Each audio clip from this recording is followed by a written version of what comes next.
Hello, guys. Let's get started. This is your pod host, OG Goat, and tonight's episode is Feminism Defined. Okay, there's been a lot of controversy in the media and the news, we all know that, about feminism movement, so forth and so on. And a lot of people don't want to talk on the topic. I don't see why. It is what it is. Women are a part of this society as well as men. I mean, it's a fact. Things are not the same as they used to be. It's a fact. Women are now able to hold all types of positions. Any position a man can hold. And hold on to that thought, because that's going to bring us back to something major, extremely major. I was asked today by a young lady. She says to me, "Are you a feminist?" And so I think it's only proper that I begin this podcast with my definition of feminism and how I arrived to my decision. I believe my decision is not biased, and I believe it makes sense. Okay, as I begin to break down feminism, I'll begin with work, equality, the right to hold a position the same as man and get paid the same as a man. I want to use the construction industry as my guide here. And you can take it from that point and apply it to any other position or job or career. Should a woman be allowed to do construction work? Well, I think we've passed that point already. I see many women doing construction. However, I feel if a woman weighs 90 pounds and she's working in the construction industry and she wants to make the same as the men make, but there's a position, let's say we're going to make up something here, in a construction company called loading and unloading. Let's just use that, okay? Now, this position requires the employee to be able to lift a minimum of 100, 150 pounds. This woman is 90 pounds. I've had several jobs that require me to lift a certain weight. Okay, so there's nothing unusual about that. And in the construction industry, things can be a lot heavier than other industries. So there you have it. 150 pounds. She weighs 90 pounds. She wants the position. Fine. Tom, Mike, Richard, and Susan, you'll be loading and unloading the trucks. We don't have no lifts. This is a manual position. Each bag of cement weighs approximately 150 pounds. Okay, so the men can lift it and the female who weighs 90 pounds cannot. She can't have the position. She can't take the job. It's the bottom line. Now another woman comes on. She weighs 200 pounds, 250 pounds. Solid muscle. She works out on a regular basis or whatever the case might be. She laughs at the fact that we say the weight is 150 pounds per bag because the woman benches 250. Can she have the position? By all means. There's nothing wrong with that. Should she get paid the exact same amount as the men working side by side alongside of her holding the same title? Absolutely. She's doing the same job. Absolutely. Now, the other young lady who's also working in the construction industry who is unable to be a loader takes on a different position. Maybe she's a flag person or whatever the case might be, something that she's capable of handling. Now, the flag position, let's create some numbers here. Let's say the flag position holds a base salary of $35 an hour as opposed to $60 an hour like the loaders. Should she complain that she's only getting paid $30 an hour or $35 an hour, unlike the other guys in the construction industry that's getting paid $50 and $60 an hour as loaders or unloaders or whatever the case might be? No, you're not doing the same job. You're not. Should the vice president get the same amount of money as the president? No, you're doing a different job. Should a female police officer get the same amount as a male police officer? Absolutely. You're doing the same job. It's not that complicated. I don't see what the issue is. It's not that complicated. There's nothing that I've seen that says women are not allowed to hold a certain position. And if I'm wrong, I don't know everything, but if I'm wrong, please, somebody correct me. Is there a position out that women are not allowed to hold? Okay. I'll be waiting for your responses on that. Now, in addition to that, we have not had a woman president. But does that mean a woman is not allowed to hold that position? I don't think so. It's just that she has not been elected into that position. Now, we have a woman vice president. Whoa. Race, none of that matters. What matters here is when you're talking about feminism, you're talking about a woman in the position as vice president. So let me get this correct. If something was to happen, God forbid, to Biden, does she automatically move into his position and assume the position? Or do they bypass her and elect someone else? I'm not completely fluent in this area, but I do think she moves and takes over until a president is elected. So she becomes the next in charge. Now, with that being said, that means that she has the ability, if I'm correct me if I'm not, she has the ability, if something was to happen to the president, to make a presidential decision. And if she has this ability to make a presidential decision, then when we are faced with looking back now at the Declaration of Independence, where it says all men are created equal, there is also a line that states that the law, the Constitution, the Declaration of Independence, and the Bill of Rights can and shall be modified if it's any proof of abuse or misrepresentation or what have you.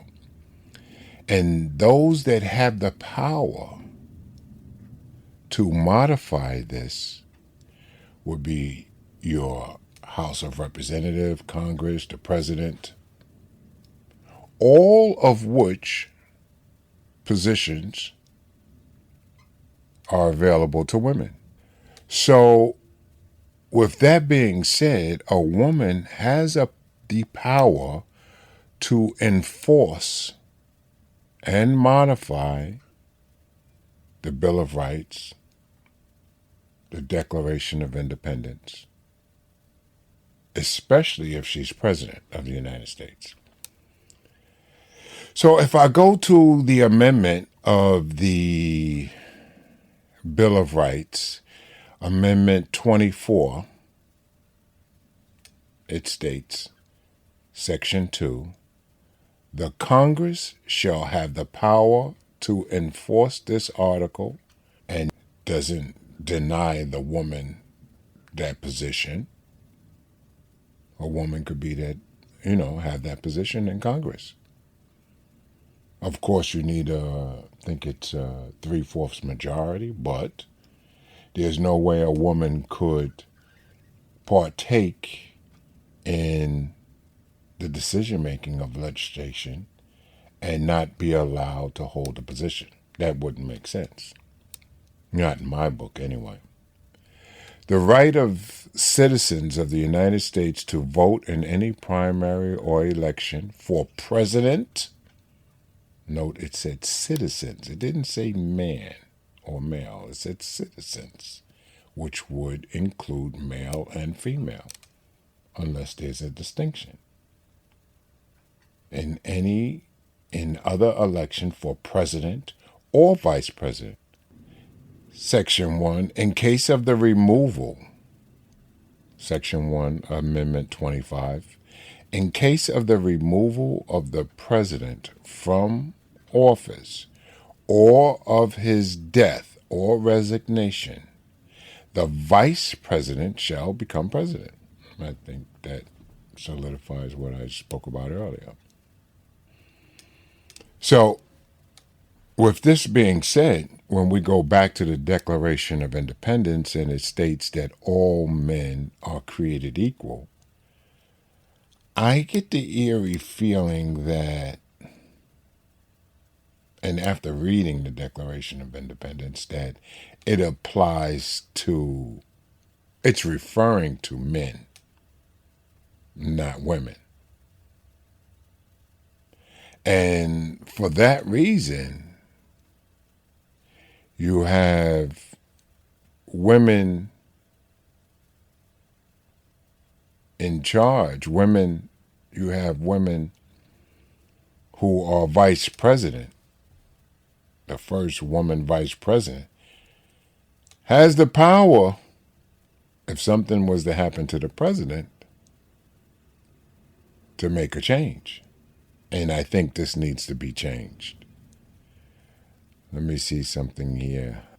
There's a question proposed here. Does the Declaration of Independence say all men and women are created equal? Not what I read. It states, we hold these truths to be self-evident, that all men are created equal, that they are endowed by their Creator with certain unalienable rights, that among these are life, liberty, and the pursuit of happiness. That to secure these rights, governments are instituted among men.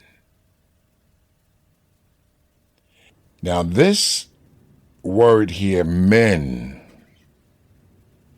is what defines whether or not the Declaration of Independence is talking about, when it says all men are created equal, are talking about men and women. So we can say, which is probably stretching it, that when we use the term men, in generalized, like that's like me saying guys, it could be referring to men and women. I could have a room of 4 guys and 5 women. I say, okay, guys, come on, quiet down. No one would be offended. I don't think. So, where guy may, you know, distinguish man from female as opposed to gal, is acceptable in these days and times to say, come on, guys, let's settle down. It's acceptable. So it's kind of like men have the term men, when we think all men are created equal, have, stretching it can kind of sort of, apply to women too. However, when it reiterates governments are instituted among men, now it's like it's being more pacific and it's using the term men a second time as opposed to men and women. So for this instance, my deduction is it's referring to men. However, you do have a woman vice president, and she's in power right now to be able to assist in making the change to this Declaration of Independence. Mark me if I'm wrong. I'm just saying. Now is your time. Okay, moving on.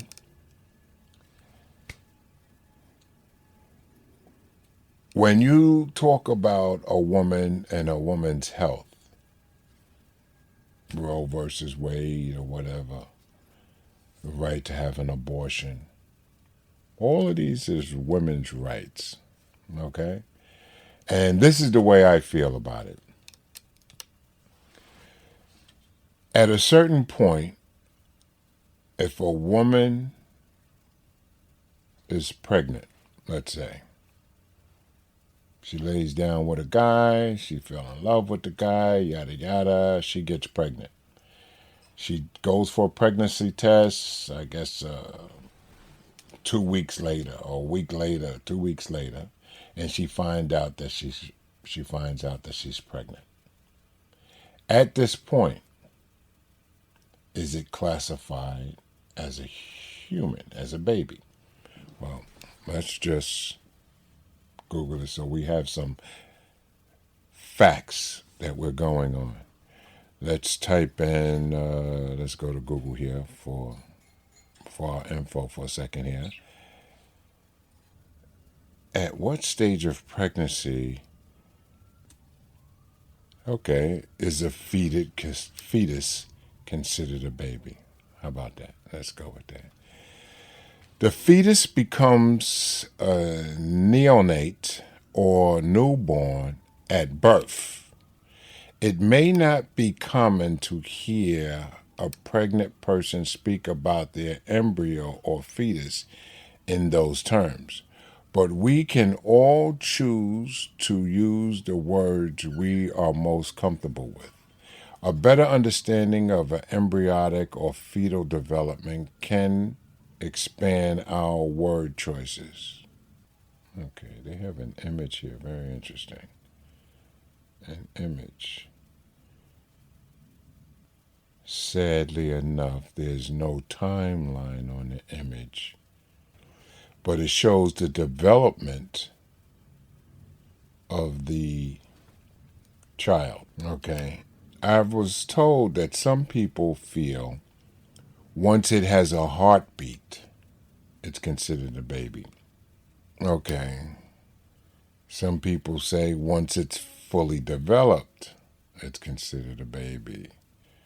This says here, first, a note about how timing of these different stages of pregnancy are measured. Gestational age is the age, usually in weeks, of the embryo or fetus. When someone says they are 15 weeks pregnant, for example, this is the gestational age of the fetus, of their fetus. In a clinical setting, like when you see your healthcare, gestational age is estimated from the first day of the menstrual period, because this is typically an easy date to pinpoint for the pregnant person. 1, 2. Implantation occurs. 4th week, the beginning of the central nervous system forms. 5th week, cardiac activity begins in what will become the heart. Here we go. 5th week, the heart. So prior to the 5th week, no heart exists. Okay. And the eyes and ears and upper limbs and arms begin to form. Okay. So I'm beginning to think around the 5-week period. So let's say prior to 5 weeks, the first week or 2 or 3 weeks, if God forbid, there was, let's say, some sort of accident, a car accident, and it was a reckless driver, yada, yada, yada. And the reckless driver is indicted on reckless driving charges and vehicular manslaughter, let's say, because of his reckless driving.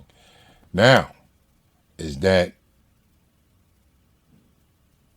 does that mean he killed one person or two prior to 5 weeks? I think the law is going to say one person at this point. After the 5 weeks, the law is going to say two people, which means when you're dealing with Roe versus Wade, women are different from men. Okay? They have an additional responsibility that we know nothing about. Okay? They have a responsibility of bringing a human into this world and caring for that child. Now, this is my take on the situation. If a woman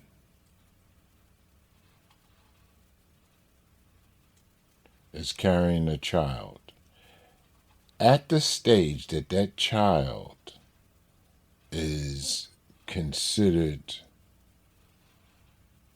a baby, or the law would have considered the reckless driver to have committed 2 forms of reckless homicide, it would be at that same point, if a woman was to get an abortion, that she would actually be killing a baby.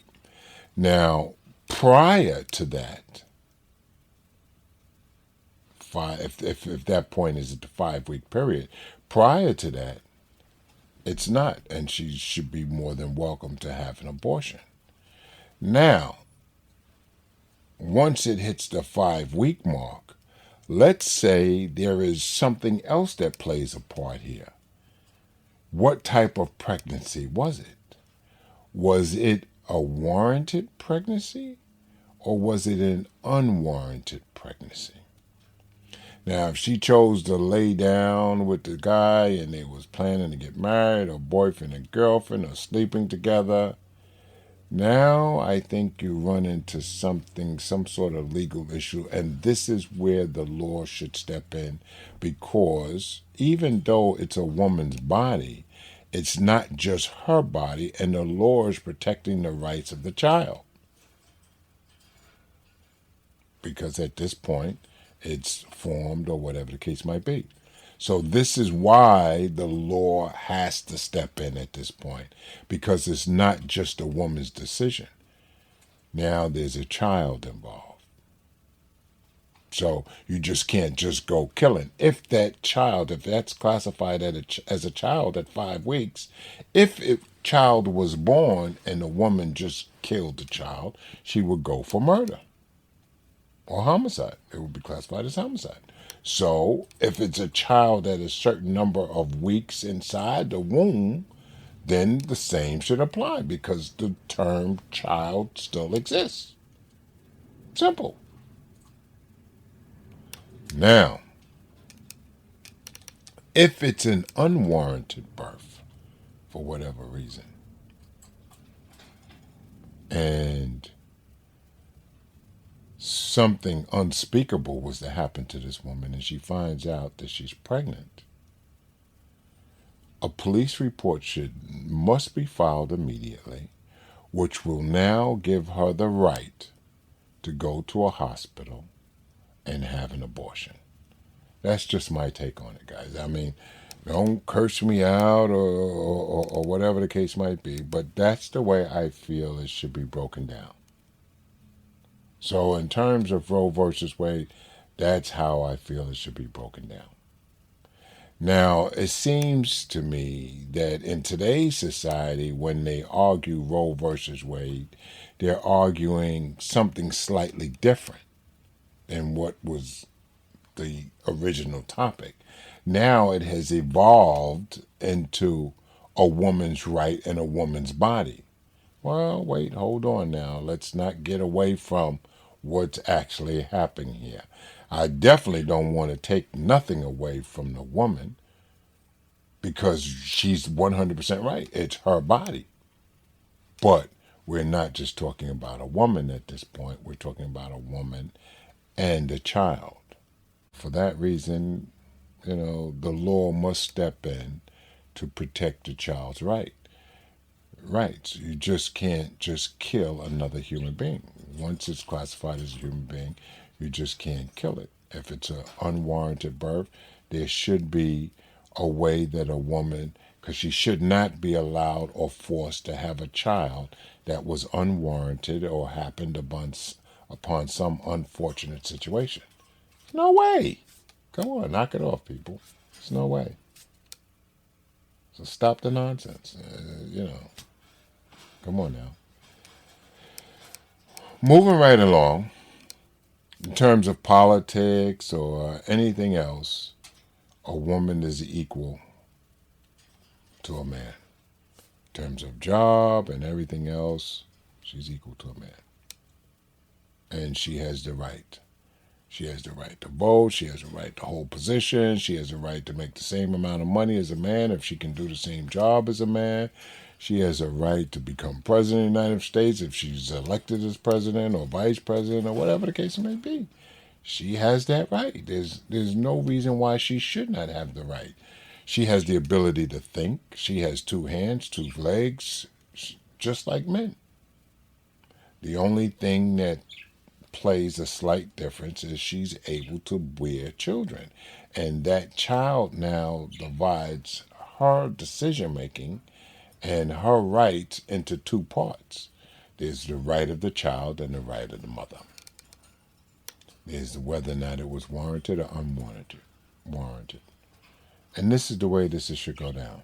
So that's my best definition for whether or not, or defining the term feminism.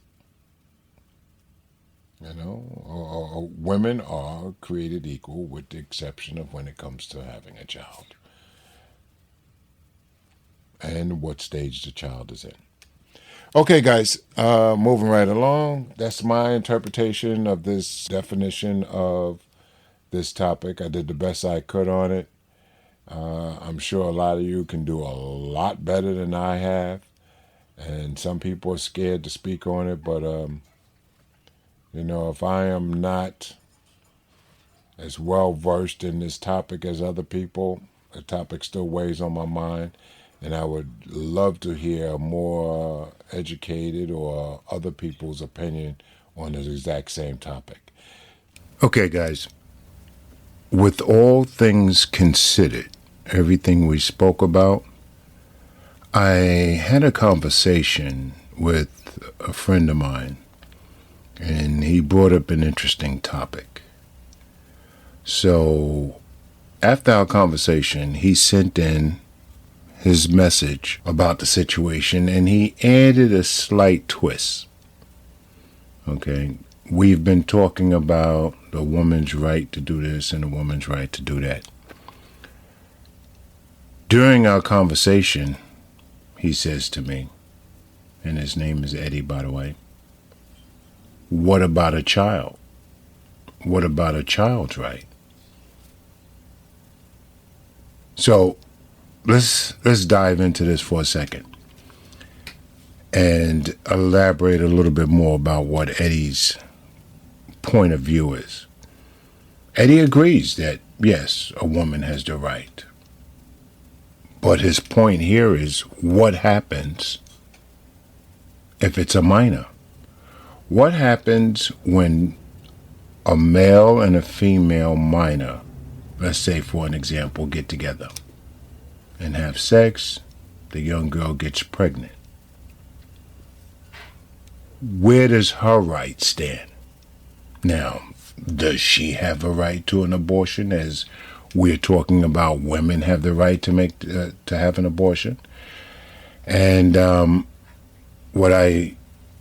this is my opinion, guys, okay? But what I explained to Eddie was, in my opinion, what he mentioned kind of took the topic and branched it off in another direction, which is also something else that needs to be considered. And my point here is that when you're dealing with a minor, although somehow, sometimes behind the scenes or whatever, they tend to do things and make adult decisions.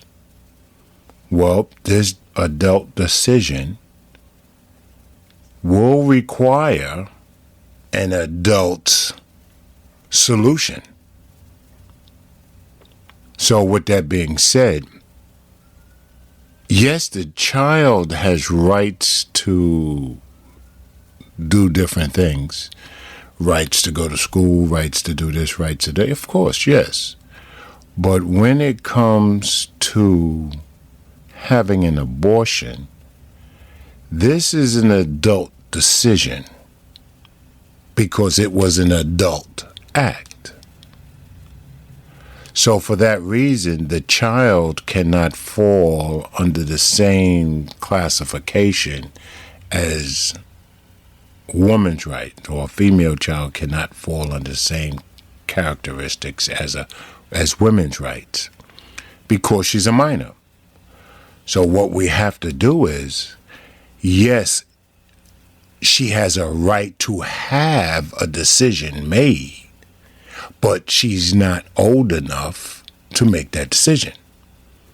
So at this point, we branch off from women's rights to the rights of a child, and that child has a right to have a guardian, a legal agency, or a parent step in and to assist the child in making an adult decision based on the adult mistake that they made, if the child decides that they want to have an abortion. So this is my take on it, Eddie, and I understand what you're saying, and I also listened to your message several times. You did say in the beginning that I was right, but when you reiterated your statement, it seems like you was more pro to having the minor make the decision themselves. So if I'm wrong, Eddie, definitely call in again and let's clarify this and get it right. But again, that's the way I interpret what you said. So yes, the child has rights, but when it comes to making an adult decision, an adult must make that decision for the child. Other rights that a child has that doesn't require adult decision or adult supervision or some sort of legal guidance, then by all means, they are more than welcome to go ahead and make their decision. And there you have it. Now, let's listen to what Eddie says. And you tell me, guys, what you think. All right, my friend, this is Eddie, the driver. We just talked recently about your episode on feminism, and we rendezvoused about abortion, right? And you were right. It took just a minute to make a little bit of a research, and it was a very insightful research on the kids' rights. I came across the 10 rights of a child that I found on Google, and all of these rights they go on exactly about that same topic we were talking about. And I want you to consider this story, okay, as I talk about the rights. The story is about Jennifer. Jennifer is a young girl who lives in the community back in Brazil, in my hometown. And Jennifer, she had sex with her boyfriend, another 15-year-old kid. And they did not use any protection. They thought there were ways of not getting the pregnancy, and they followed that advice that they read or they saw somewhere, perhaps on Google, and she got pregnant anyway. The kid just took off. His parents went into the uncle's house in a different state across the country, and the girl was left alone, not really knowing what to do. And she'll probably have to raise a kid without a father, uh, not really have all the opportunities she would have in case she didn't have a child, being too young to take care of this kid. And the other option she has is going to a clandestine clinic and having an illegal abortion, putting in risk her own life. And then it comes the same rights of a child.